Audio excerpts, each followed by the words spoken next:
Om Swastiastu. Perkenalkan, nama saya Igden Nova Pramana, nomor absen 2. Mengelola informasi dalam ceramah.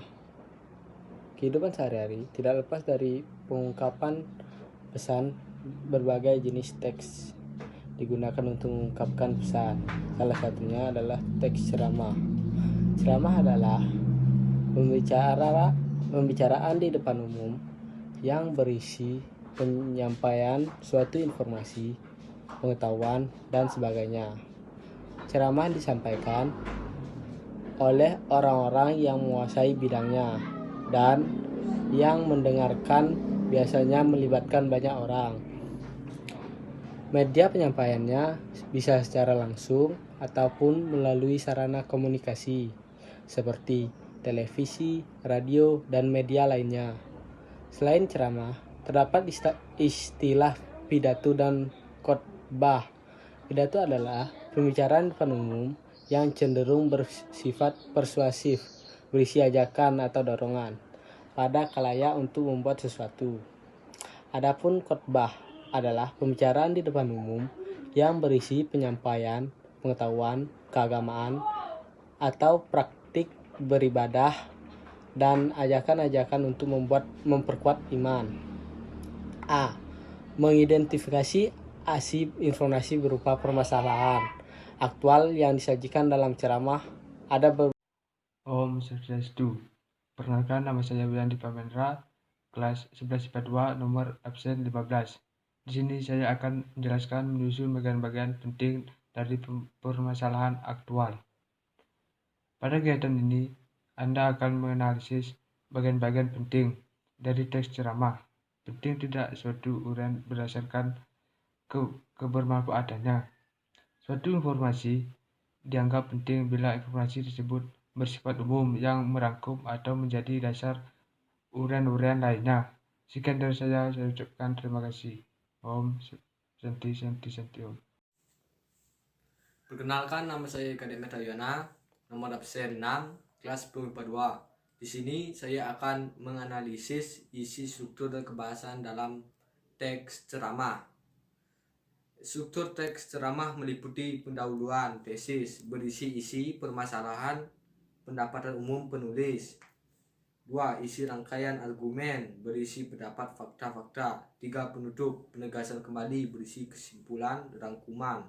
Adapun kaidah kebahasaan teks ceramah sebagai berikut. Menggunakan kata ganti orang pertama tunggal aku saya, dan kata ganti orang kedua jamak kami sebagai sapaan. Menggunakan kata-kata teknis atau peristilahan yang berkenaan dengan topik yang dibahas. Menggunakan kata-kata yang menunjukkan hubungan argumentasi, sebab akibat, misalnya jika, maka, sebab, karena, dan lain-lain.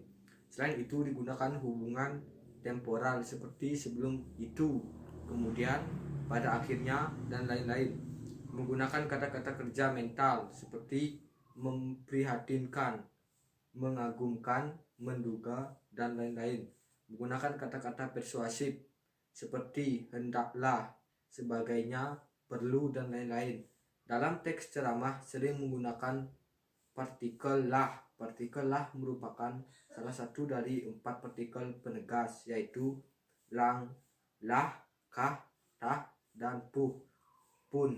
Partikel lah dipakai dalam kalimat imperatif dan deklaratif. Dalam kalimat imperatif, partikel lah dipakai untuk sedikit menghaluskan nada perintahnya. Contoh, segeralah kamu jemput adik. 2. Cepatlah berangkat, apalagi yang kamu tunggu. Dalam kalimat deklaratif, partikel lah dipakai untuk memberikan ketegasan yang sedikit keras. Contoh, 1. Apalah arti pengorbananmu ini? 2. Seharusnya dialah yang bertanggung jawab. Sekian dari saya. Om Swastiastu. Perkenalkan, nama saya Ika Dana, absen 5 dari kelas 11 IPA 2. Di sini saya akan menjelaskan petunjuk membuat ceramah. Yang pertama, menentukan topik tema yang akan diangkat dalam ceramah. Dalam menentukan tema atau topik, penceramah harus mengetahui latar belakang pendengar seperti usia dan pendidikan pendengar, merumuskan tujuan ceramah. Yang kedua, ada tujuan umum dan tujuan khusus. Tujuan umum ceramah dirumuskan dalam 3 jenis, yaitu memberitahukan atau informatif, memengaruhi atau persuasif, dan menghibur atau kreatif. Ceramah informasi bertujuan untuk menambah pengetahuan penggemar. Penceramah persuasif bertujuan untuk memengaruhi dan mengajak pembaca untuk mengikuti. Ceramah rekreatif bertujuan menghibur pembaca. Adapun tujuan khusus merupakan rincian dari tujuan umum yang lebih informasional. Tujuan jelas dan terukur dalam penyampaiannya, membuat kerangka ceramah sesuai dengan yang ada dan yang ditentukan. 3. Mengembangkan kerangka ceramah, menggunakan bahasa yang efektif dan pilihan kata yang tepat.